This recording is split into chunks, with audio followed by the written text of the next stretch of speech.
the right to free speech, free assembly, the right to petition our government.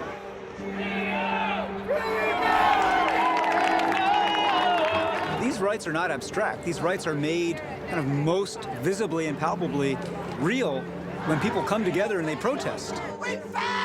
We will shut you down. We're going to do it in peace, and we're going to do it in love.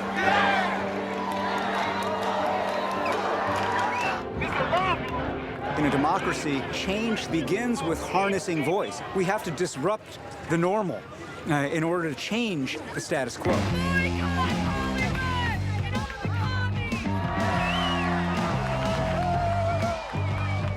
Protest is inherently about passion, expressing pain, fear, hope, aspiration, anger. And so, of course, it can be raw sometimes. Of course, it can get confrontational. Do not agitate them. Don't give them no reason. Things spin out of control sometimes in a protest, and that is the price you pay for free speech. When an issue is so morally offensive, how do you respond to that? If we're coming out in the streets, it's because not enough is happening and we're very hot and bothered. The quintessential protest movement, the Boston Tea Party. Dumping a bunch of tea in Boston Harbor, protesting a tea tax. Things actually really changed. They repealed the tea tax. That's the gift that was bequeathed to us by the founders, that freedom of conscience, of belief, of speech. Freedom! Freedom! Freedom now! In 1963, this scene behind me was filled with people on the March on Washington, and Martin Luther King spoke about having a dream. He had no expectation that civil rights would be achieved that day, that week, that month. What he did have an expectation was that this show of force of tens of thousands, hundreds of thousands of people, the National Mall, was going to send a message to the entire country that a moment had arrived.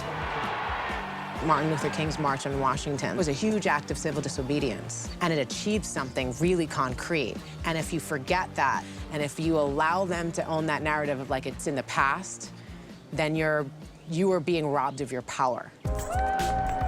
What movements do is they change the conversation. They change the political culture. What you're expecting is for passerbys to see you, you're expecting video to catch you, and you want to pull more people into your movement, because the goal, we know, is a mass movement. This protest started out slowly. We had one person, and then we had a few more people come. Grab a sign, Brian. Well, I think protests do make a difference, because first of all, it educates people. And we're giving people courage, too, because sometimes we're doing things that they are afraid to do themselves.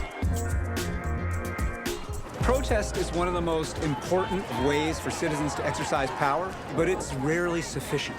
If you want to make lasting, durable, political and civic change, you've got to convert that energy from protest into policy making. Women's rights movement, they developed their own political party, they challenged politicians who opposed them. That's how they won the vote.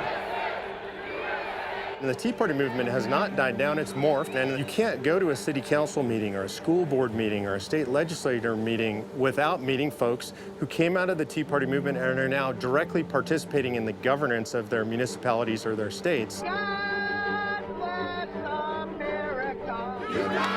It is our duty as Americans to participate in democracy, to ensure that those who represent us in government are pushing forward our priorities and the issues that we care about. One person, one vote. One person, one vote. We are getting stronger and louder.